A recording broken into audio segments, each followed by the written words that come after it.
Uy, yun no? Okay, so isang episode na naman tayo ng mag-explore ng mga bagong daan. Alam mo naman tayo, medyo lakotsera, kahit road trip lang, okay na. So dito tayo dumaan sa may Susana Heights exit. Nakita nyo na naman na dun sa parang title sa baba kanina ay papunta tayo dun sa Villar City. Bagong daan siya na ang tagos mo ay Paliparan. So dito tayo dumaan sa Susana Heights para ang pasok natin sa may NCX exit. Kasi mas madali siyang puntahan kung dito kayo sa may Danghari dadaan.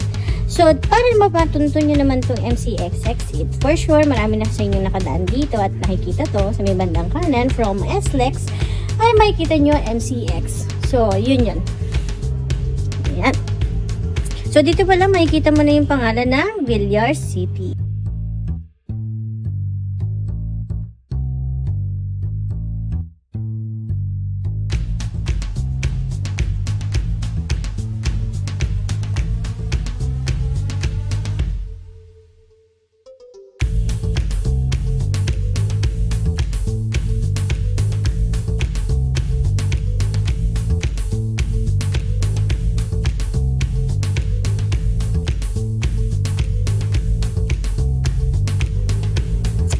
Ayan, so nandito na tayo sa toll gate ng kung saan nag-e-end yung MCX. So, lusot naman ito ay dun sa Avia Lifestyle Mall. Dito sa may Danghari. So, dun sa mga taga-south, nakapunta na dito. Dun sa mga Wayway South na hindi pa nakakapunta dito and Wayway North na hindi pa nakakapunta dito. Ulit-ulit. Punta kayo dito, ang ganda ng mall. Very chilling and chilling, yan. And, wala, medyo expensive ang kanilang aura. Pero, affordable naman yung ibang prices dun. So, dito, pag dire-diretso mo siya, ang tumbok mo ay Molino Boulevard. So, makikita mo yung All Homes sa kaliwa. Pero, hindi na tayo aabot nun kasi dito pa lang sa may paglagpas ng hospital or bago mag-hospital, may malaking intersection. So, dun tayo lulusot. Kakaliwa tayo dun. Eto. Yan. Dito tayo. So, pag kumanan ka, sabi nila, papuntang Las Piñas. I-explore natin yan sa susunod na. Pero, dito tayo sa kaliwa. Kung saan pupunta tayo sa Paliparan.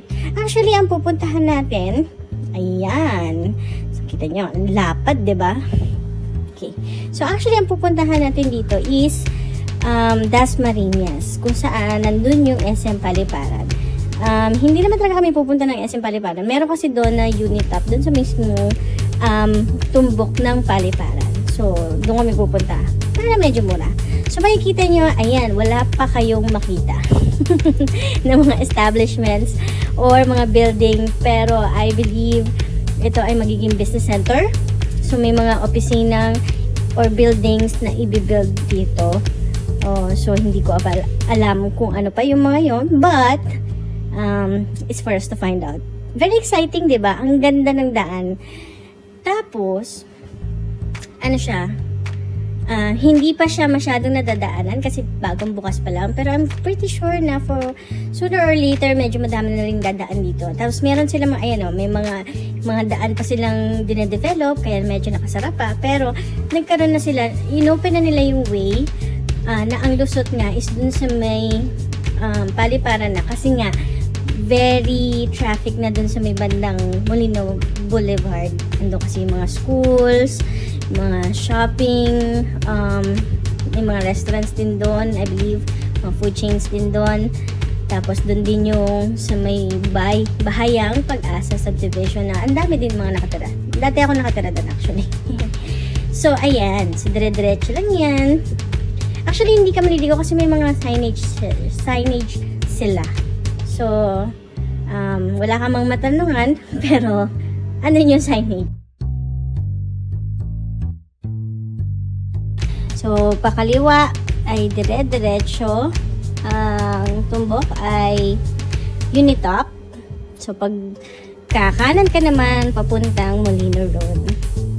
Ayan, so sana naman buksan na din nila ito. Kasi I believe hanggang parang nabasa ko hanggang 6 PM lang kasagsagan yun ng pag-out ng mga tao. So, sana ma-extend pa yung kanyang open hours. Okay, so yun lang.